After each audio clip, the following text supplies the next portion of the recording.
పత్రికల్లో రాష్ట్రానికి సంబంధించిన ఫైనాన్షియల్స్ గురించి రిపోర్ట్ చేయడం జరిగింది. ఒక పత్రికలో 10 నెలల అప్పు రూపాయలు 73,913 కోట్లు, అంచనాల కన్నా 153% అధికం, 100 రూపాయలు ఖర్చు చేస్తే 45 రుణమేనన్న కాగ్, రెవెన్యూ లోటు అంచనాల కన్నా 300% ఎక్కువ, అప్పుల్లో దేశంలోనే 4వ స్థానంలో రాష్ట్రం. అదేవిధంగా ఈ మధ్యకాలంలోనే నిన్న కర్నూలులో మున్సిపల్ కార్పొరేషన్ ఎన్నికల్లో భాగంగా ప్రచారం చేస్తూ చంద్రబాబు నాయుడు గారు ఏదో ఆర్థిక వ్యవస్థ గురించి కూడా కామెంట్ చేయడం జరిగినట్లుంది. సో ఇవన్నీ చూసినట్లయితే ఇది బేసికలీ కాగ్ ఏదైతే మంత్లీ ఇన్ఫర్మేషన్ పబ్లిక్ డొమైన్లో పెడతారో దాన్ని బేస్ చేసుకొని ఈ మీడియా వార్తలు వచ్చినట్లు కనపడతా ఉంది. సో ప్రభుత్వానికి మీ ద్వారా ప్రజలకు నిజ నిజాలు తెలియజేయాల్సిన బాధ్యత ఉంది. అందులో భాగంగా ఏ కాగ్ రిపోర్ట్ అయితే బేస్ చేసుకొని వార్తలు మరి రాయడం జరుగుతుందో, కొంతమంది అపోజిషన్ పార్టీ వాళ్ళు దీని మీద కామెంట్స్ చేస్తూ ఉన్నారు. దానికి అదే కాగ్ రిపోర్ట్ ద్వారానే నేను సమాధానం చెప్తూ ఉన్నాను. బారోయింగ్స్ అండ్ లయబిలిటీస్ ఏవైతే మరి అప్పు చేయడం జరిగిందో బడ్జెట్ ఇయర్ 2020-21 48,295 కోట్లు చూపగా వాస్తవానికి ఫిబ్రవరి 2021 నాటికే 73,912 కోట్లు చేయడం జరిగిందనేది కాగ్ వాళ్ళు ఇచ్చిన మంత్లీ బులెటిన్లో ఉంది. కరెక్ట్, వాస్తవమే. ఎందుకు బడ్జెట్ అంచనాల కంటే ఎక్కువగా అప్పు చేయాల్సి వచ్చింది? ఇది వాస్తవానికి ఇదేం ప్రపంచానికంతా తెలిసిన విషయం. ఈ సంవత్సరం కోవిడ్ వలన ఆంధ్రప్రదేశ్ రాష్ట్రం ఒకటే కాదు, భారతదేశం ఒకటే కాదు, ప్రపంచవ్యాప్తంగా కూడా ప్రతి ఒక్క దేశము ఈ పరిస్థితుల్లో ఉంది. ఇది ప్రత్యేకంగా ఒక రాష్ట్రానికి సంబంధించిన విషయం అయితే కాదు. కొన్ని రాష్ట్రాలు కొంత మెరుగుండొచ్చు, కొన్ని రాష్ట్రాలు మనకంటే కూడా ఇంకా ఇబ్బందుల్లో ఉండొచ్చు. కొంత rich states like Maharashtra, Gujarat, Karnataka definitely వాళ్ళ పరిస్థితి మనకంటే కొంత మెరుగుంటుంది. ఎందుకంటే వాళ్ళ దగ్గర అధిక ఆదాయాలు ఉన్నాయి. అదేవిధంగా ఉత్తరోత్తర కూడా అధిక ఆదాయాలు వచ్చే పరిస్థితి ఇతర రాష్ట్రాల కంటే ఎక్కువ ఉన్నాయి. కాబట్టి దే కెన్ అఫోర్డ్ టు ఎక్కువ అప్పు చేయకుండా తక్కువ అప్పుతో గిట్టలాంగ్ అయ్యేదానికి అవకాశం ఉంది. మనము రాష్ట్రం పునర్వ్యవస్థీకరణ 2014-15 జరిగినప్పటి నుంచి కూడా రెవెన్యూ లోట్లో నడుస్తూ ఉన్నాము. 2014-15 నుంచి 2019 వరకు 5 సంవత్సరాల పాలనలో పెద్దగా మెరుగు కాలేదు. ఇన్ఫ్యాక్ట్ ఆ 5 సంవత్సరాల తెలుగుదేశం పాలనలో ఏవైతే ఖర్చులు పెట్టడం జరిగిందో, ఏవైతే అప్పు చేయడం జరిగిందో విజిబుల్గా కనపడేట్టుగా ఒక పనికి ఐదర్ ఒక క్యాపిటల్ వర్క్ కానీ లేదా ఒక హ్యూమన్ క్యాపిటల్ డెవలప్మెంట్ కానీ ఏదన్నా కానీ ఒక ప్రత్యేకమైన పని జరిగింది అనేది తెలియకుండా ఇన్కంప్లీట్గా ప్రతి ఒక్క దాంట్లో కూడా ఫోకస్ లేకుండా ఇన్కంప్లీట్గా పెట్టి ఖర్చు చేయడం జరిగింది. కాబట్టి మనకు విజిబుల్గా 5 సంవత్సరాల పాలన తర్వాత ప్రభుత్వం ఈ ఖర్చు చేసింది, ఈ ఖర్చు చేసినందువలన మనకు ఈ బెనిఫిట్ ఉందనేది ఎక్కడ కనపడడం లేదు. అయినా ఏదైతే మన అప్పు ఎక్కువ చేయాల్సి వచ్చిందో బడ్జెట్ అంచనాల కంటే కూడా కారణాలు, ఒకటి కోవిడ్ వలన మనకు రాబడి తగ్గిపోయింది, విపరీతంగా తగ్గిపోయింది. రాబడి తగ్గిపోవడంతో పాటు మనకు ఖర్చు కూడా విపరీతంగా పెరిగింది. మార్చ్ తర్వాత ఏప్రిల్ నెల, మే నెల దాదాపు ప్రతిరోజు కూడా వందల కోట్లలో కేవలం ఎక్స్ట్రా కోవిడ్ ఎక్స్పెండిచరే జరిగింది. ఒకవైపు వ్యాపార సంస్థలన్నీ ఆగిపోయినాయి, ఒకవైపేమో ప్రజలకందరికి కూడా ప్రభుత్వము ఏదో ఒక రూపంలో సహాయపడుతూ ఎకానమీని రోల్ చేసేదానికి ప్రభుత్వం పూనుకొనుంది. కాబట్టి ఆటోమేటిక్గా ఆ షార్ట్ ఫాల్ ఏదైతే ఉందో ఎక్స్ట్రా అప్పు చేయడం జరిగింది. ఇది భారతదేశ ప్రభుత్వం గుర్తించింది కాబట్టే సాధారణంగా మనకు స్థూల ఉత్పత్తిలో ప్రతి సంవత్సరం కూడా 3% అప్పు చేసేదానికి మనకు అధికారం ఉండగా, పర్మిషన్ ఇవ్వగా, ఈ సంవత్సరం మాత్రము 3 బదులు 2 ఎక్స్ట్రా 5% అప్పు చేసేదానికి పర్మిషన్ ఇవ్వడం జరిగింది. ఎందుకు ఇచ్చినారు పర్మిషన్ ఇది? ఎందుకంటే ఈ పరిస్థితి ఉంది కాబట్టే ఎక్స్ట్రా అప్పు చేసేదానికి పర్మిషన్ ఇవ్వడం జరిగింది. మీరు గమనించినట్లయితే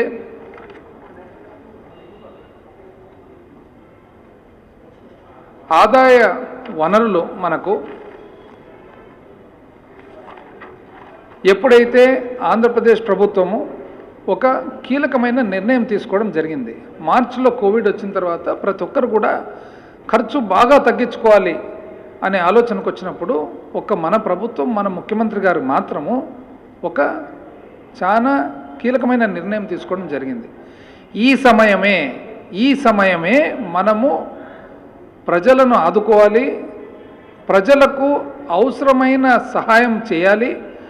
సహాయ చర్యల్లో ఏమాత్రం తగ్గకూడదు. అది ఆరోగ్యపరంగా కానీ లేదా ఎకానమీ రోల్ ఓవర్ అయ్యేదానికి కోసం కానీ ఖచ్చితంగా ప్రభుత్వ సహాయం తగ్గకుండా ఆ సహాయం ద్వారా ఎకానమీ అనేది అదే విధంగా నిలబడి ఉండాలి అని చెప్పి ఒక నిర్ణయం తీసుకోవడం జరిగింది. కొన్ని రాష్ట్రాలు వాళ్ళ విధానాల కొద్దీ కోవిడ్ ఉంది, ఆదాయం లేదు కాబట్టి మొత్తం కంప్లీట్గా తగ్గించేద్దామని. మన రాష్ట్రం మాత్రం మన ముఖ్యమంత్రి గారు ఏమన్నారంటే ఆదాయం లేదు, ఖర్చు తగ్గించాలనే కాన్సెప్ట్ వద్దు, ఆదాయం లేకున్నా కూడా ప్రజలకు సహాయం చేయాలి, వాళ్ళ బ్రతుకు తెరువును మనం కాపాడాలి. తద్వారా అదే అమౌంట్ ఏదైతే ఉందో, అదే డబ్బులు ఏవైతే ఉన్నాయో మరొక్కసారి ఎకానమీలోకి రావాలి. అందుకనే ఎటువంటి సహాయ చర్యలు కూడా తగ్గించకుండా కంటిన్యూ చేయడం జరిగింది. ఇన్ఫ్యాక్ట్ ఎంతోమంది శాస్త్రవేత్తలు కూడా, ఆర్థిక శాస్త్రవేత్తలు వాళ్ళ గమనిక ఏమంటే ఎప్పుడైతే ఆర్థిక ఇబ్బందులు ఎదుర్కొంటామో అప్పుడు క్యాపిటల్ మనీని ఇన్ఫ్యూజ్ చేయాలి ఎకానమీలోకి. మన ఎకానమీలోకి ఆ డబ్బులు పంపిణీ కావాలి. ఆ పంపిణీ అయిన ద్వారా ఆటోమేటిక్గా ఎకానమీ బూస్టప్ అయి పడిపోకుండా మెయింటైన్ అవుతుంది. అయితే దాంట్లో 2 ఉంటాయి. ఒకటి క్యాపిటల్ ఎక్స్పెండిచర్ మీద చెప్పొచ్చు, ఒకటి రెవెన్యూ ఎక్స్పెండిచర్ మీద పెట్టచ్చు. మనం ఏవైతే ప్రజలకు అందించినామో మనం ఇంకా అంత డెవలప్డ్, చాలా విపరీతంగా అభివృద్ధి చెందిన దేశము కాదు, అభివృద్ధి చెందిన రాష్ట్రము కాదు విపరీతంగా. కాబట్టి ఈరోజు క్యాపిటల్ మన దగ్గర ఒక 10 రూపాయలు ఉంది. ఆ 10 రూపాయలు క్యాపిటల్ వ్యయంలో పెట్టాలన్నా లేదా మనము ప్రజలను ఆదుకునే దానికి వెల్ఫేర్ వ్యయంలో పెట్టాలంటే ఈ ప్రభుత్వం వెల్ఫేర్ ఓరియంటెడ్ ప్రభుత్వం కాబట్టి గర్వంగా చెప్తూ ఉన్నాము. మనము ప్రజలకు ఆ సహాయం అందజేయడం జరిగింది. తద్వారా అదే డబ్బులు ఎకానమీలోకి పంపించేయడం కూడా జరిగింది. కాబట్టి డబ్బులు అవసరం వచ్చినాయి కాబట్టి అప్పు చేయడం జరిగిందని చెప్పి ఈరోజు గర్వంగా చెప్తా ఉన్నాం. దీంట్లో ఏం దాపరికం ఏం లేదు. మీరు గమనించినట్లయితే దానివల్ల రిజల్ట్ ఒక్కసారి చూడండి. రెవెన్యూ రిసీట్స్ చూసినట్లయితే రెవెన్యూ రాబడి మనం ఎప్పుడైతే మనీ పంపింగ్ చేసినామో 2019-20 జూన్ నెల అంటే ఇంచుమించు ఏప్రిల్ అండ్ మే ఆల్మోస్ట్ కుప్పకూలిన పరిస్థితుల నుంచి జూన్ నెల 2019-20లో 3,540 కోట్లు 19-20లో రాబడి ఉంటే 20-21కి వచ్చేటప్పటికి 5,785 కోట్లకు పెరిగింది. ఎక్కడి నుంచి పెరుగుతుంది? కోవిడ్ అప్పుడు మొత్తం కూలిపోయింది వ్యవస్థ అన్నప్పుడు రాబడి ఎక్కడి నుంచి పెరుగుతుందంటే ప్రభుత్వము ప్రజలలోకి ముఖ్యంగా పేదవాళ్లకు అండ్ అవసరం ఉండే వాళ్లకు ఏదైతే మనీ పంపింగ్ జరిగిందో ఆ పంపింగ్ ద్వారా ఎకానమీ మళ్ళీ మెయింటైన్ అయింది. అదేవిధంగా 2019-20 జూలై నెల 3,915 కోట్లయితే 2020-21 ఈ సంవత్సరం 6,583 కోట్లు. 2019-20 అదేవిధంగా సెప్టెంబర్ నెల 6,964 అయితే ఈ సంవత్సరం 4,937. అదేవిధంగా 19-20 2,458 అయితే ఈ సంవత్సరం 10,047. అంటే ఒక నెల ఎక్కువ తక్కువ అయినా కూడా ఓవరాల్గా ఈ సంవత్సరం పెరిగింది. ఎందుకు పెరిగింది, ఎందుకు ఎక్కువ తక్కువలు అవుతాయంటే కొన్ని నెలల్లో quarterly returns, half yearly returns, taxation file చేసినప్పుడు ఆ నెల మాత్రం ఎక్కువ చూపుతుంది. కానీ ఓవరాల్గా మనము ఎకానమీని మెయింటైన్ చేయగలిగినాం. అదేవిధంగా పన్నేతర ఆదాయం కూడా, పన్ను ఆదాయం కాకుండా పన్నేతర ఆదాయం చూసినట్లయితే కూడా ఓవరాల్గా జనవరి నెల వరకు చూసినట్లయితే 2019-20 2,420 కోట్లు పన్నేతర ఆదాయం వస్తే 2020-21 ఈ కోవిడ్ సంవత్సరం 2,569. అంటే పోయిన సంవత్సరం కంటే కూడా మార్జినల్గా ఈ సంవత్సరంలో ఎక్కువ వచ్చింది. అదేవిధంగా జనవరి నెల వరకు మనం చూసినట్లయితే మనకు 70,000 చిల్లర కోట్లు పోయిన సంవత్సరం అయితే 61,000 దాదాపు దగ్గరికి రాగలిగినాం. అదేవిధంగా గ్రాంట్ ఇన్ ఎయిడ్ కూడా కేంద్ర ప్రభుత్వం నుంచి ఈ ప్రభుత్వం సమర్థవంతంగా కూడా గ్రాంట్ ఇన్ ఎయిడ్ కూడా తెచ్చుకోగలిగినాం. 13,558 కోట్లు జనవరి నెల 19-20 సంవత్సరానికి, పోయిన సంవత్సరం జనవరి నెలకు 13,558 కోట్లు అయితే ఈ సంవత్సరం 24,420 కోట్లు తెచ్చుకోగలిగినాం. ఇదే తెలుగుదేశం ప్రభుత్వము సంకీర్ణ ప్రభుత్వంలో భాగస్థులు. పోయినసారి సంకీర్ణ ప్రభుత్వంలో భాగస్థులు 2 మంత్రులు బీజేపీ వాళ్ళు ఇక్కడ, 2 మంత్రులు వీళ్ళు అక్కడ. కానీ ఎప్పుడు ఏడిపే, మాకు ఢిల్లీ సహకరించలే, మాకు ఢిల్లీ సహకరించలే, మాకు ఢిల్లీ సహకరించలే, ఎప్పుడు ఏడిపే. ఏ రోజు కూడా ధైర్యంగా మేము పోయినాం, మేము సాధించగలిగినామని చెప్పిన దాఖలే లేవు. అదేవిధంగా ఇంత అలారం అంటే ఏదో ఇంకా జరిగిపోయింది, ఏదో పడిపోయిందని చెప్పి ప్రతి ఒక్కరు అలారం చేసి వాళ్ళు అలారం అయినట్లు నటించి ప్రజలందరినీ అలారం చేయడం కూడా పొరపాటు అని చెప్పి ఈరోజు నేను తెలియజేస్తా ఉన్నా. ఈరోజు గమనించినట్లయితే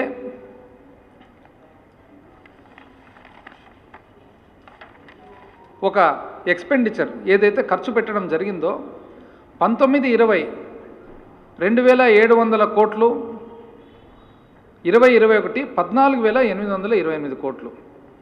రెవెన్యూ ఎక్స్పెండిచరు 3,789 కోట్లు 19-20, 10,000 చిల్లర కోట్లు మే.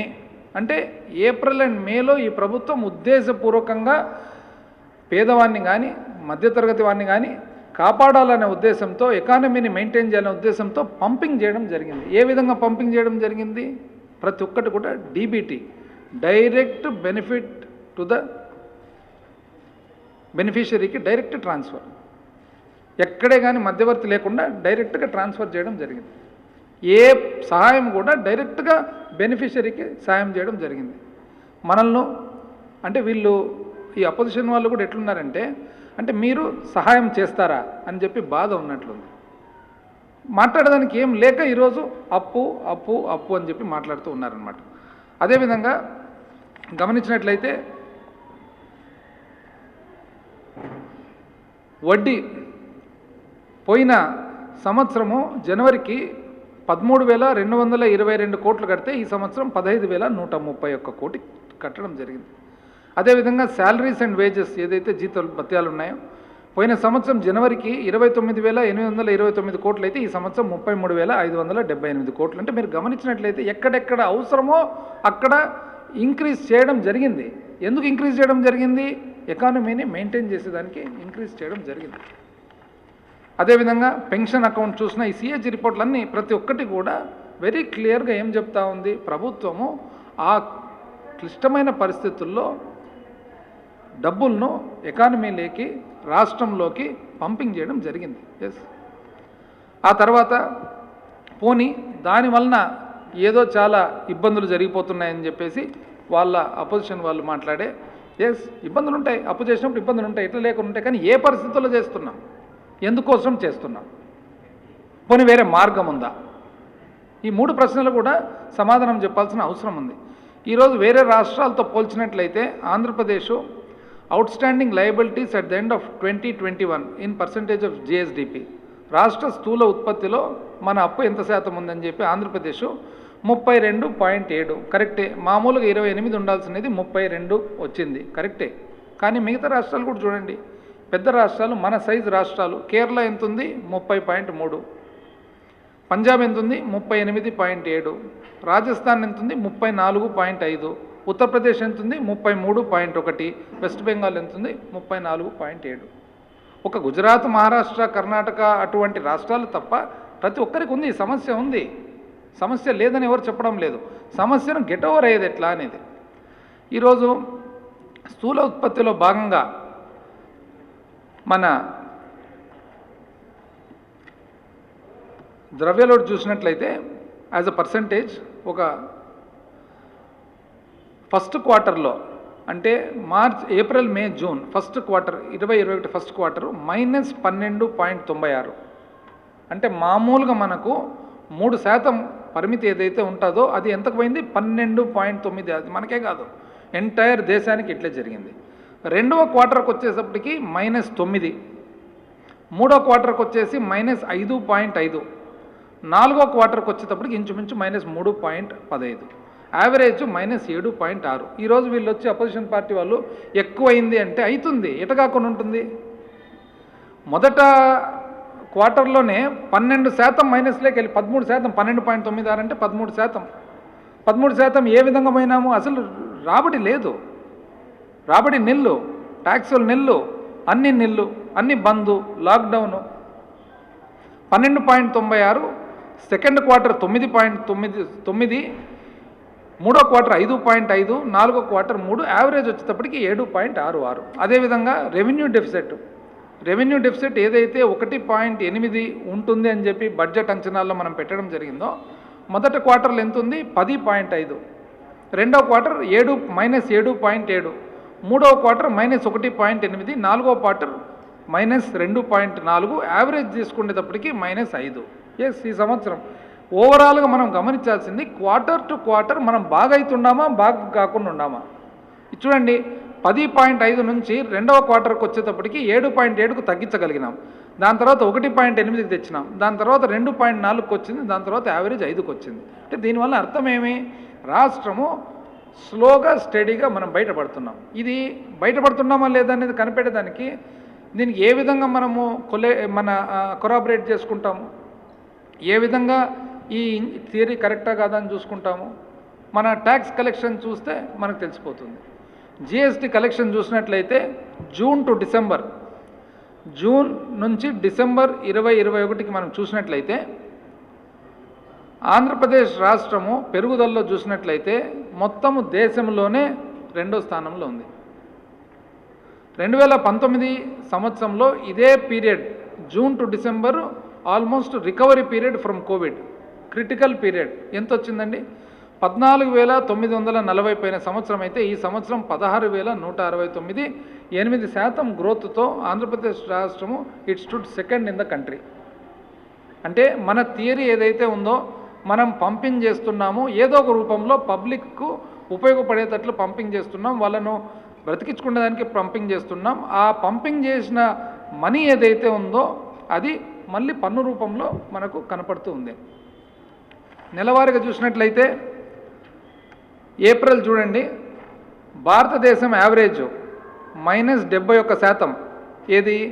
జిఎస్టీ కలెక్షన్లో భారతదేశం -71 అయితే ఆంధ్రప్రదేశ్ -78 ఉన్నింది. మే నెల భారతదేశం -38 ఉంటే ఆంధ్రప్రదేశ్ -42 ఉన్నింది. అంటే ఏప్రిల్ అండ్ మే భారతదేశ యావరేజ్ కంటే కూడా మనం మైనస్లో ఉన్నాం. జూన్కు చూడండి, భారతదేశం -9 ఉంటే ఆంధ్రప్రదేశ్ +6కు వచ్చేసింది. భారతదేశం -14 ఉంటే జూలైలో ఆంధ్రప్రదేశ్ -0.01కి వచ్చింది. భారతదేశం -12 ఉంటే ఆంధ్రప్రదేశ్ రాష్ట్రం -7.5కి వచ్చింది. ఏది? ఆగస్టు. సెప్టెంబర్ నెల భారతదేశం 3.88 మైనస్ నుంచి ప్లస్లోకి వస్తే ఆంధ్రప్రదేశ్ మాత్రం 7.86కు వచ్చేసింది. అక్టోబర్ నెల భారతదేశం 10.2 గ్రోత్ చూస్తే ఆంధ్రప్రదేశ్ రాష్ట్రం 25.6కు వచ్చింది. అఫ్కోర్స్ అక్టోబర్ నెల కరెక్ట్గా చూసుకునే దానికి రాదు, ఎందుకంటే రిటర్న్స్ అన్నీ 6 year half yearly returns file చేసి ఉంటారు కాబట్టి మనం కొద్దిగా ఎక్కువనే ఉంటుండొచ్చు. ఆ తర్వాత నవంబర్ నెల భారతదేశం 1.4 అయితే ఆంధ్రప్రదేశ్ రాష్ట్రం 12.4. అదేవిధంగా డిసెంబర్కి వచ్చేటప్పటికి భారతదేశము 11.5కి వస్తే ఆంధ్రప్రదేశ్ రాష్ట్రము 13.5. వెరీ క్లియర్గా ఏమి నెల చూసినా కూడా జిఎస్టీ కలెక్షన్లలో ఆంధ్రప్రదేశ్ భారతదేశం యావరేజ్ కంటే హైగా ఉంది. భారతదేశంలో one of the best performing స్టేట్స్కి ఉంది. ఎక్కడి నుంచి వచ్చింది ఇది? పరిశ్రమ బంధు, సర్వీసెస్ బంధు, కోవిడ్ పీరియడ్లో ఎక్కడి నుంచి వచ్చిందంటే మనం తీసుకున్న ప్రభుత్వం కానీ ముఖ్యమంత్రి గారు తీసుకున్న కాన్షియస్ డెసిషన్. ఎస్, ఇబ్బందికరమైన నిర్ణయం, కానీ కాన్షియస్ నిర్ణయం ఏమి? ఆ నిర్ణయం ఏమంటే ఈ కష్టకాలంలో, ఈ కోవిడ్ కాలంలో డబ్బులు అనేది ఏదో ఒక రూపంలో ప్రజలకు చేరాలి, పేదవానికి చేరాలి, వాళ్ళు బ్రతుకుండేదానికి ఇబ్బంది కలగకుండా ఉండాలి. అదే డబ్బులే మళ్ళీ ఎకానమీలోకి రొటేషన్ కావాలి. ఇది డబ్బులు అనేది అప్పు చేసి కానీ మనం పంపింగ్ చేయాలి. ఇది నిర్ణయం. అదేవిధంగా స్థూల ఉత్పత్తి మనం చూసుకున్నట్లయితే మనకు ఒక వ్యవసాయ రంగంలో చూసినట్లయితే ఇప్పుడు అడ్వాన్స్ ఎస్టిమేట్స్ 2021 సంవత్సరానికి అడ్వాన్స్ ఎస్టిమేట్స్ చూసినట్లయితే భారతదేశము ఇంచుమించు 2021 వాళ్ళది ఎస్ఏఈ 3% అయితే మనము వ్యవసాయంలో 4.16 ఉన్నాం. వ్యవసాయం ఇది కూడా ప్రభుత్వం తీసుకున్న కాన్షియస్ డెసిషన్. లాక్డౌన్ అప్పుడు కూడా భారతదేశంలో ఉన్న వివిధ రాష్ట్రాలలో ఆంధ్రప్రదేశ్ రాష్ట్రం మొట్టమొదటి రాష్ట్రం ఒక ఖచ్చితమైన నిర్ణయం తీసుకొని వ్యవసాయం చేసుకుండే ఏదైతే అవసరాలు ఉన్నాయో లాక్డౌన్ అనేది అతి తక్కువగా పెడుతూ ఇబ్బంది కాకుండా వ్యవసాయానికి అన్ని రకాలుగా సపోర్ట్ ఉండాలనేది క్లియర్గా కనపడుతుంది. మన ఇండస్ట్రీ, మ్యానుఫ్యాక్చరింగ్ ఇండస్ట్రీ భారతదేశము -8.2 ఉండగా ఆంధ్రప్రదేశ్ రాష్ట్రం -3.26 ఉంది. అదేవిధంగా సర్వీసెస్ భారతదేశం -8.1 ఉండగా ఆంధ్రప్రదేశ్ రాష్ట్రము -6.7. ఇవన్నీ ఎందుకు మరి? ఎందుకు మన పర్ఫార్మెన్స్ బాగుంది అంటే మన పర్ఫార్మెన్స్ బాగుండేది బికాజ్ ఆఫ్ గవర్నమెంట్ తీసుకున్న నిర్ణయాలు. ఆ నిర్ణయాలలో కొంతవరకు కొంత మేరకు అప్పు చేయాల్సి వచ్చింది. ఎవరి కోసం చేయాల్సి వచ్చింది? ప్రజల కోసము, ప్రజల బాగోలు కోసము, ప్రజలకు ఎటువంటి ఇబ్బంది కలగకుండా చూసుకోవాల్సిన బాధ్యత ప్రభుత్వానికి కాబట్టి చేయాల్సి వచ్చింది. మరి అదేవిధంగా క్యాపిటల్ ఎక్స్పెండిచర్ కూడా చూద్దాం. క్యాపిటల్ ఎక్స్పెండిచర్ తక్కువ అని అంటారు. ఈ కష్టకాలంలో కూడా క్యాపిటల్ ఎక్స్పెండిచర్ చూసినట్లయితే 2019-20 సంవత్సరానికి 6,800 కోట్లు ఖర్చు చేస్తే అదే 2021 సంవత్సరం కోవిడ్ సంవత్సరంలో జనవరి నెలకు 19,000 కోట్లు ఖర్చు చేయడం జరిగింది.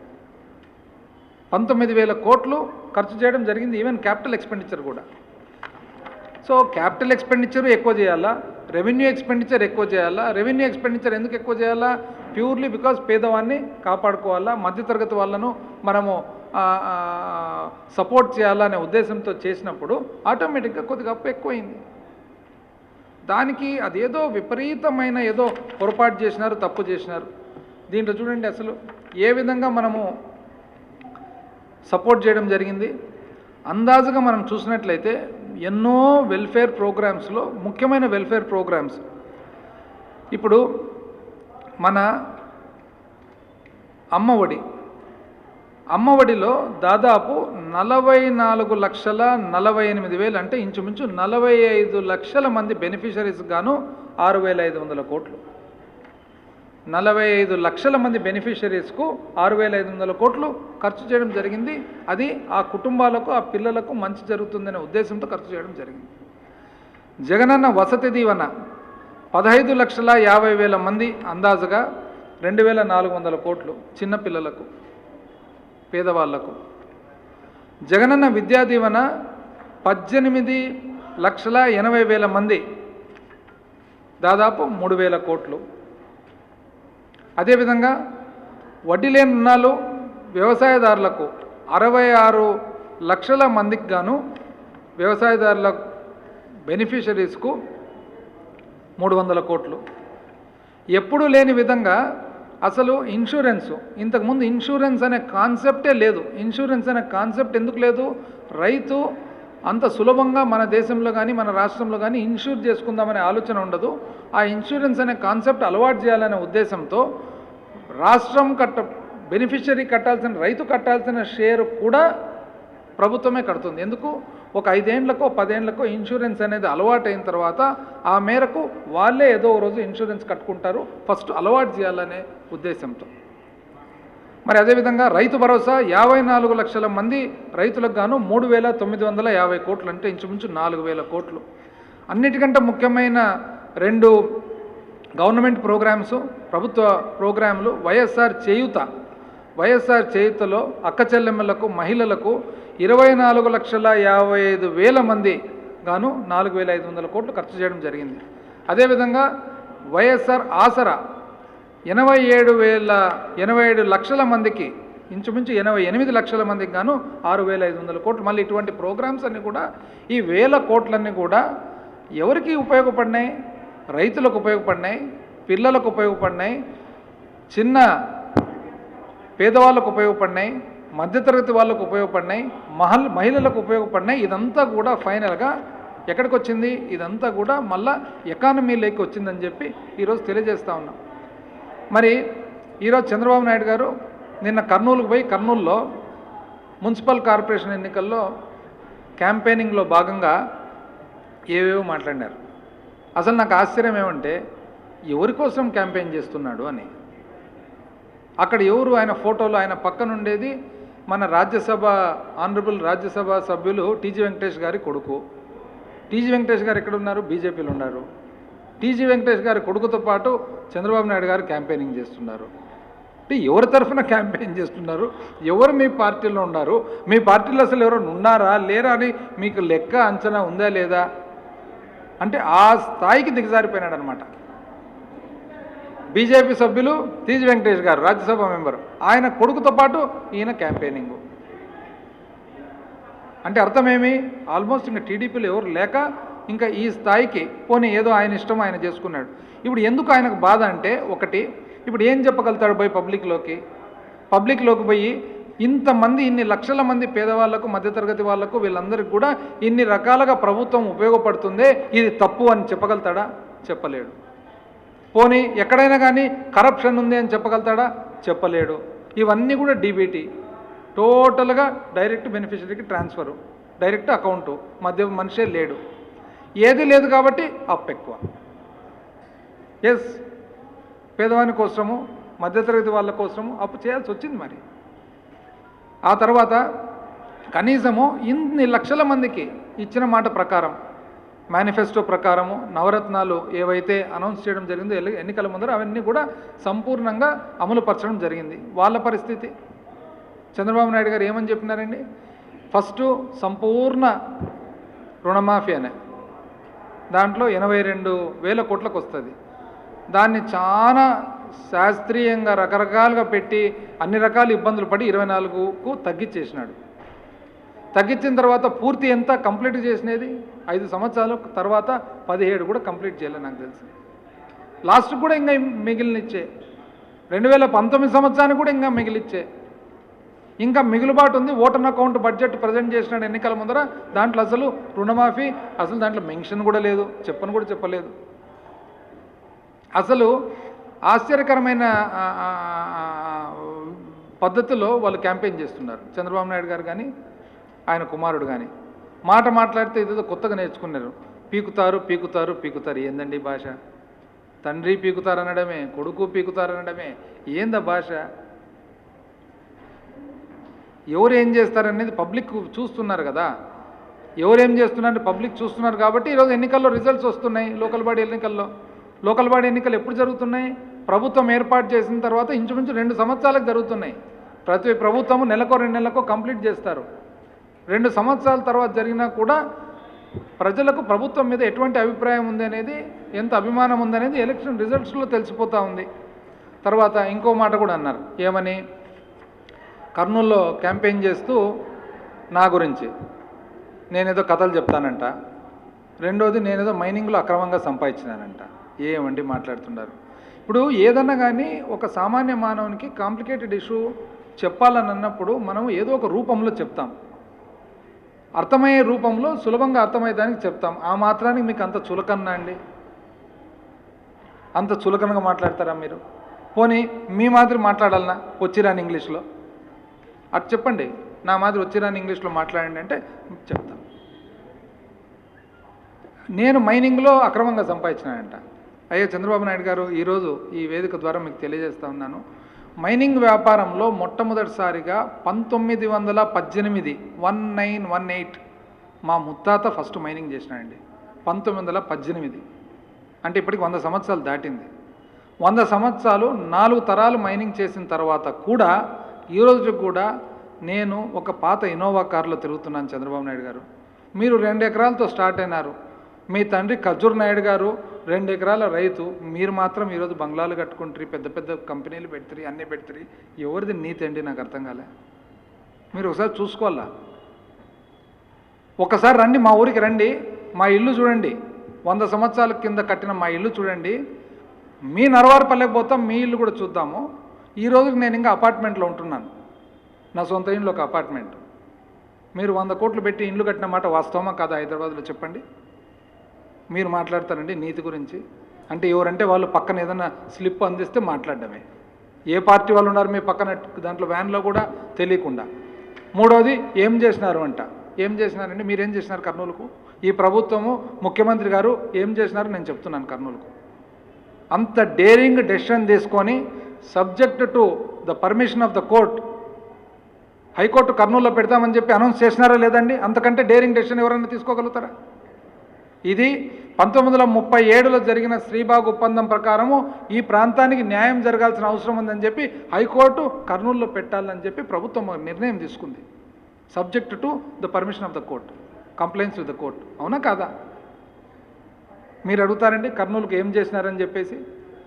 మీకు తెలుగునండి కర్నూలులో ఏం చేసినారో? బెంగళూరు టు హైదరాబాద్ ఈ ప్రభుత్వం వచ్చిన తర్వాత హైదరాబాద్ బెంగళూరు ఇండస్ట్రియల్ కారిడోర్ అని చెప్పి ఇండస్ట్రియల్ కారిడోర్గా డిక్లేర్ చేసి 9,000 ఎకరాలలో వేల రూపాయలు ఖర్చు చేసి ఓర్వకల్లులో బ్రహ్మాండమైన ఇండస్ట్రియల్ ఎస్టేట్ కట్టేదానికి ఈ ప్రభుత్వం పూనుకుంది. తెలుసునా చంద్రబాబు నాయుడు గారు? మీకు మీరున్నారు 5 సంవత్సరాలు ముఖ్యమంత్రిగా. Hyderabad to Bengaluru industrial corridor కోసం మీరు ప్రయత్నం చేసినారు. అయ్యిందండి మీతో? ఈ ప్రభుత్వము సాధించిందండి. సాధించి లక్షలాది మందికి ఉపాధి కలిగించేదానికి కర్నూలు జిల్లాలో ఈరోజు ఓర్వకల్లు ఇండస్ట్రియల్ ఎస్టేట్ పూనుకొని ఈరోజు కేవలం ఒక వాటర్ స్కీమే, ఒక ఇండస్ట్రియల్ వాటర్ కోసమే 100 కోట్లు ఖర్చు పెట్టి తయారు చేస్తూ ఉంది. ఎయిర్పోర్ట్ అండి, ఓర్వకల్లు ఎయిర్పోర్ట్ తయారు కాకముందే కొబ్బరికాయ కొట్టిపోతారు అర్జెంటుగా. కొబ్బరికాయ కట్టిన తర్వాత ఎయిర్పోర్ట్ రెడీ ఉందండి అసలు? ఈ ప్రభుత్వం వచ్చిన తర్వాత కొన్ని నెలల పాటు కష్టపడి ఎయిర్పోర్ట్ను రెడీ చేసి మార్చి 28వ తేదీ మొట్టమొదటి ఫ్లైట్ టేకాఫ్ కాకపోతుంది కర్నూలు ఎయిర్పోర్ట్ నుంచి. తెలుసునండి చంద్రబాబు నాయుడు గారు? మీరు అడుగుతారు ఏం చేసినారని చెప్పేసి. 1972 అండి, 1972లో లేట్ శ్రీ పివి నరసింహారావు గారు ఒక కాలేజ్ స్థాపించినారు కర్నూలులో. ఏమి ఆ కాలేజు? Silver jubilee college. ఎందుకు దానికి సిల్వర్ జూబ్లీ కాలేజ్ అని పేరు? భారత స్వాతంత్రం వచ్చిన తర్వాత 1972 సిల్వర్ జూబ్లీ ఇయర్ కాబట్టి దాని పేరు సిల్వర్ జూబ్లీ కాలేజ్. ఎందుకు అది కాలేజ్ పెట్టిండేది? మెరిటోరియస్ స్టూడెంట్స్ ఎవరైతే రాష్ట్రంలో ఉండారో సివిల్ సర్వీసెస్కు ప్రిపేర్ అయ్యేదానికోసము ప్రత్యేకమైన కోర్సులు కరికులం ఉండాలనే ఉద్దేశంతో సిల్వర్ జూబ్లీ కాలేజ్ స్థాపిస్తే అక్కడ ఒక 2 former chief secretaries of Andhra Pradesh కూడా products of silver jubilee college ఉంటే ఈరోజు ఈ ప్రభుత్వము ఆ గొప్ప ఆలోచన మీద గౌరవంతో, ఆ ప్రాంతం మీద గౌరవంతో బ్రహ్మాండమైన బిల్డింగ్ జగన్నాథ్ గట్టు మీద కొత్త బిల్డింగ్ కట్టేదానికి పూనుకుందని చెప్పి ఈరోజు గర్వంగా చెప్తున్నాం. మీరు అడుగుతారండి? ఈ మధ్య కాలంలోనే Nandyal highway Bengaluru highway link up చేస్తూ NH 340B 340B అని చెప్పి కొత్త NH ఈ ప్రభుత్వం సాధించడం జరిగింది. మీరు అడుగుతానండి చంద్రబాబు నాయుడు గారు ఏం చేసినారు ఈ ప్రభుత్వం అని? గాజులదిన్నె ప్రాజెక్టుకు నీళ్లు లేవనేసి కోడుమూరు మండలానికి, గొనగండ్ల మండలానికి, కర్నూలు టౌన్కు నీళ్లు లేక అల్లాడిపోతుంటే గత 20-30 సంవత్సరాలుగా డిమాండ్ ఉంటే ఈ ప్రభుత్వం వచ్చిన తర్వాత మొట్టమొదటిసారిగా HNSS నుంచి 3.5 TMC అష్యూరెన్స్ ఇచ్చి స్లూస్ బిగించి వాటర్ కూడా రావడం జరిగింది. మీరు అడుగుతారండి ఏం చేసినారు కర్నూలుకు అని చెప్పేసి. మీరు చెప్పండి ఏం చేసినారు? తుంగభద్ర పుష్కరాలు వస్తే మీ మాదిరి ఆర్భాటం చేయకుండా, అల్లరి చేయకుండా, కరప్షన్ చేయకుండా దాదాపు కర్నూలుకు సంబంధించిన కర్నూలు, నందికొట్కూరు, కోడుమూరు, ఎమ్మిగనూరు ప్రాంతాలలో బ్రహ్మాండమైన అరేంజ్మెంట్స్ చేసి ఎక్కడే కానీ జరగనంది జరగకుండా కోవిడ్ సమయంలో కూడా ప్రతి ఒక్క రూపాయి జాగ్రత్తగా ఖర్చు పెడుతూ దాదాపు 200 కోట్లు రోడ్లకు ఘాట్లకు మున్సిపల్ అవసరాలకు ఖర్చు చేయడం జరిగింది. ఈరోజు మీరు అడుగుతారండి, మీరు చేసినారు, ఎట్లా చేసినారు? కృష్ణా పుష్కరాలను పెట్టి పబ్లిసిటీ కోసం ముందుకు పోయి కృష్ణా పుష్కరాలలో పక్కన నిలబడి అక్కడ మాకంటే తెలియదులేండి, మీ అంత మేధస్సు లేదు కాబట్టి మేము కథలు చెప్తాం. మీరు చెప్పినారు కదండి, కృష్ణా పుష్కరాలు జరుగుతుంటే పక్కన నిలబడి పివి సింధు గారికి అప్పుడే మెడల్ గెలిస్తే ఘాట్ల దగ్గర మెడల్ ఇస్తారు. ఘాట్ల దగ్గర ఎందుకు? 1000 మంది ఉద్దరకు చూస్తారులే నన్ను అని చెప్పి. అంతేకాదండి, నిజంగా పివి సింధు గారికి మెడల్ ఇవ్వాలంటే కృష్ణా ఘాట్ల మీద ఇస్తారా, లేకుంటే ఒక ఆడిటోరియంలో ఫంక్షన్ పెట్టిస్తారండి? అదే ఘాట్లలో సాయంత్రం అయితేనే పోయేది. సాయంత్రం అయిపోయిన తర్వాత స్థూల ఉత్పత్తి కోసము వచ్చి మునిగేదానికి వచ్చిన పిలిగ్రిమ్స్తో మాట్లాడేది. ఎక్కడనో పల్లెల నుంచి వచ్చి పాపము పుష్కరంలో స్నానం చేద్దామని వస్తే వాళ్ళని ఆపుకుండేది, స్థూల ఉత్పత్తి గురించి వాళ్ళతో మాట్లాడేది.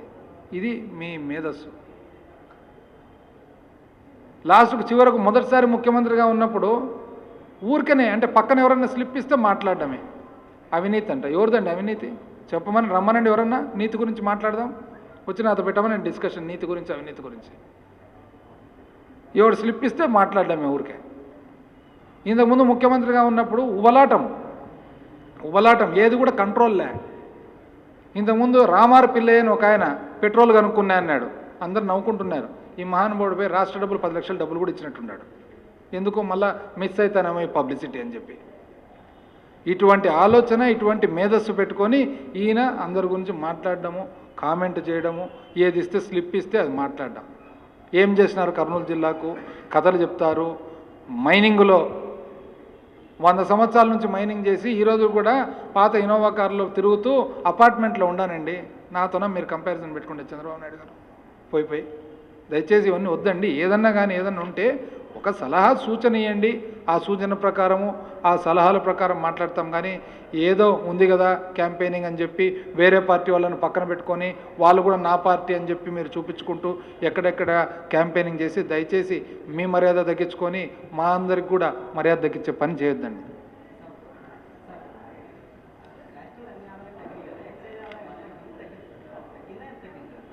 ఎక్సైజ్ ఏం తగ్గలేదు. ఎందుకు తగ్గలేదంటే ఈ రాష్ట్ర ప్రభుత్వం పాలసీ ఏమి? ఎక్సైజ్ కన్జంప్షన్ తగ్గించాలి, రేటు పెంచాలి. రేటు పెంచిన ద్వారా ఆదాయం మాత్రం మెయింటైన్ కావాలి. అది కాదు.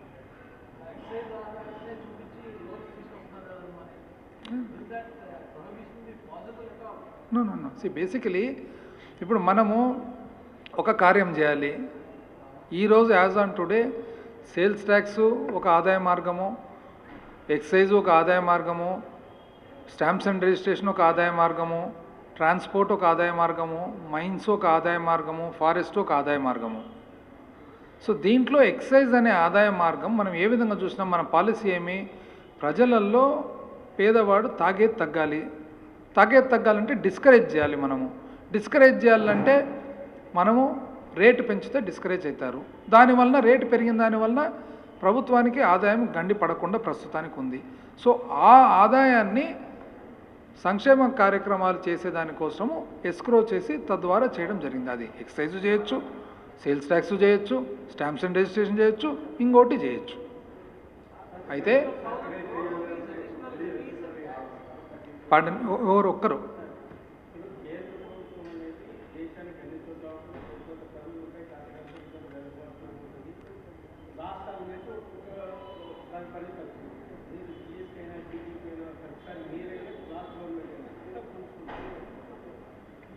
నాకు అర్థం కాలేదండి. Can repeat?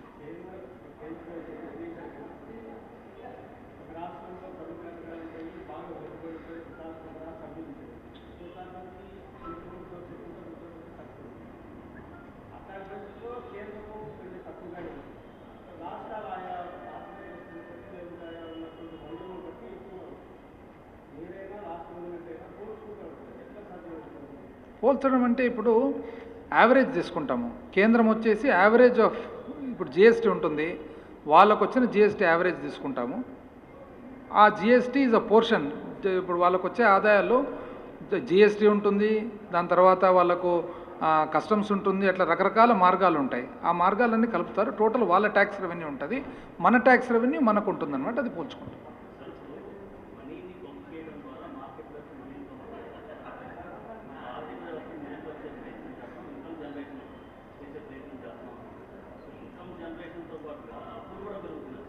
చెప్తా. ఇన్కమ్ జనరేషన్ కాదండి ఇది. ఈడ primary motive, the primary motive is covid వచ్చింది. కోవిడ్ వచ్చినప్పుడు కుప్పకూలే పరిస్థితిలో ఉంది. అంటే పేదవాడు జీవించేదానికి కూడా కష్టం. రోజు కూలికి పోయేవాడు కనీసం పని చేసుకునేదానికి కూడా అవకాశం లేదు. ఏప్రిల్ వచ్చేటప్పటికి ఇది ఎన్ని రోజులు ఉంటుందో కూడా ప్రపంచంలో మొట్టమొదటిసారిగా ఈ పరిస్థితి ఎన్ని రోజులు ఉంటుందో, ఎప్పుడు దీనికి ఎండ్ వస్తుందో, ఎప్పుడు దీనికి రిలీఫ్ వస్తుందని కూడా తెలియదు. ఆ పరిస్థితుల్లో ఫస్ట్ ప్రయారిటీ పేదవాడు కనీసం బ్రతికేదానికి ప్రభుత్వము సహాయపడాలి. రోజు కూలికి పోయేవాడు ఎంతో కొంత ప్రభుత్వం ఆదుకుంటే తప్ప అసలు బ్రతకలేడు. మధ్యతరగతి వాళ్ళకు ఉద్యోగం పోలేరు, చేయలేరు, శాలరీస్ కంపెనీస్ ఇవ్వచ్చు, ఇవ్వకపోవచ్చు, వాళ్ళకు ఏదో ఒక సహాయం ఉండాలి. So the most needy people, ఎక్కువ అవసరం ఉండేవాళ్ళు సమాజంలో ఎవరు ఉండారో వాళ్ళని ప్రభుత్వం ఆదుకోవాలి. ఆ ఆదుకుండే దాంతో మన ప్రభుత్వం తీసుకున్న పాలసీ ఏమంటే కొద్దిగో గొప్ప అప్పు ఎక్కువ చేసినా పర్వాలేదు, కానీ ఆదుకుండేది మోర్ ఇంపార్టెంట్. ఫస్ట్ మనిషి జీవించాలి, ఆ తర్వాత సంగతి తర్వాత చూసుకోవచ్చు అనే ఆలోచనతో మనం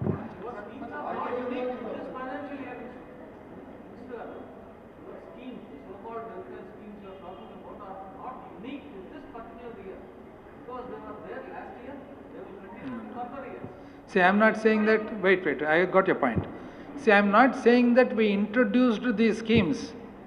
I am not saying we introduced these schemes in view of COVID. I am saying that ఈ పరిస్థితుల్లో ఆదాయము లేనప్పుడు ఈ స్కీములు కంటిన్యూ చేసేదానికి కష్టము. కాకపోతే ఆదాయం లేనందుకు వివిధ రాష్ట్రాలు ఆపేసి ఉండొచ్చు, మనం మాత్రము ఆపకుండా దాన్ని అప్పు చేసి కానీ కంటిన్యూ చేస్తామని చెప్తున్నాం.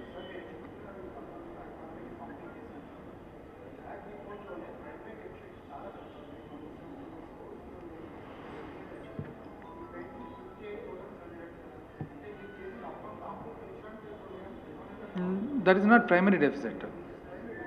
Primary deficit is on interest. మీరు చెప్పేది టోటల్ బారోయింగ్ మీరు చెప్పేది. ఎస్, నేను అదే కదా చెప్పేది. ఈవెన్ కేంద్ర ప్రభుత్వం కూడా why did they allow 2% extra, ఎందుకు 2% ఎక్స్ట్రా, ఎందుకు 2% ఎక్స్ట్రా ఇచ్చిన అంటే ఈ పరిస్థితి ఉంది. ఇప్పుడు కూడా ఫైనాన్స్ కమిషన్ ఇప్పుడు 15వ ఆర్థిక సంఘం రిపోర్ట్ ఇచ్చింది. ఏమనిచ్చింది రిపోర్టు? 3 బదులు కేంద్రానికి 2025-26 వచ్చే వరకు 4 వరకు పరిమితి ఇచ్చింది. మనకు ఈ సంవత్సరం 4, నెక్స్ట్ సంవత్సరం 3.5, నెక్స్ట్ సంవత్సరం 3. ఇప్పుడు మనం we are at -7. Where is the state country? ఇప్పుడు ఈరోజు కేంద్ర ప్రభుత్వం బారోయింగ్ ఎంత ఉంది? ఎప్పుడు లేని విధంగా 12 లక్షల కోట్లు బారోయింగ్ ఉంది. ఎందుకుంది? ఇప్పుడు ఎదుర్కొనేదానికి. It is not us alone. ఇప్పుడు కేంద్ర ప్రభుత్వము మామూలుగా వాళ్ళు ఇప్పుడు ఏ లెవెల్లో ఉన్నారు? వాళ్ళు దాదాపు 12 లక్షల కోట్లు బారోయింగ్లో ఉన్నారు ఈ సంవత్సరం బడ్జెట్లో. ఎందుకు అంటే కేవలం ప్యూర్లీ ఫస్ట్ గిట్టలాంగ్ కావాలి, తావరు తగ్గించుకుంటూ పోయి. ఇప్పుడు కోవిడ్ అనే పరిస్థితి ఇది ప్రతి సంవత్సరం వస్తుందని కాదు, లేదా ఇటువంటి పరిస్థితి రెగ్యులర్గా మనం చూసినది కాదు. సో ఈ పరిస్థితులు మొత్తం కుప్పకూలిన వ్యవస్థను బ్రతికిచ్చేదానికి ఇది ఫస్ట్ ఎయిడ్ మాదిరి చేసి దాని తర్వాత చూసుకుందాం అనేది ఇంపార్టెంట్.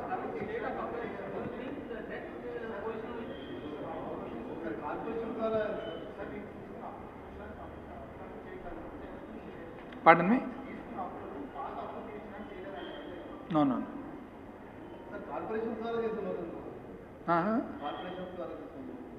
కార్పొరేషన్స్ అంటే కార్పొరేషన్ నడిచేదానికి కార్పొరేషన్ లోను. ఇప్పుడు మన డిస్కామ్స్ ఉంటాయి, ఎలక్ట్రిసిటీ డిస్కామ్స్ నడిచేదానికి డిస్కామ్స్ లోన్ తీసుకుంటారు. అవి ఉండే ఆల్మోస్ట్ 1 lakh. 1 lakh పాత గవర్నమెంట్ చేసినది 60 చిల్లర పాత గవర్నమెంట్ ఉంది. మన గవర్నమెంట్ వచ్చిన తర్వాత దాదాపు 40 వరకు. సేమ్ క్వశ్చనా?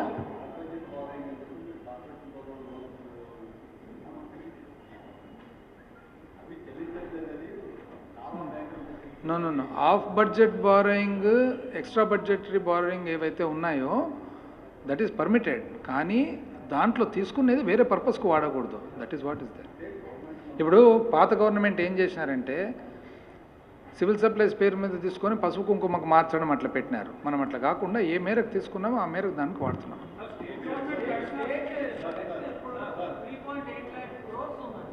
ఉమ్.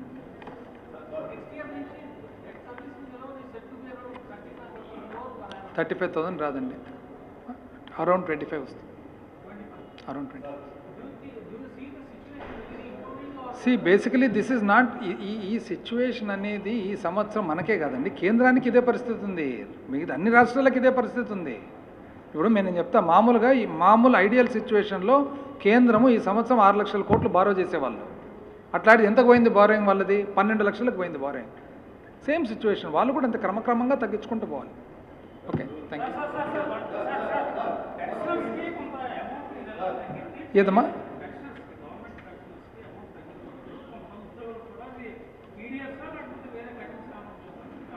నేను ఐఎమ్ నాట్ అవే, చెక్ చేస్తామా, ఐఎమ్ నాట్ అవే, చెక్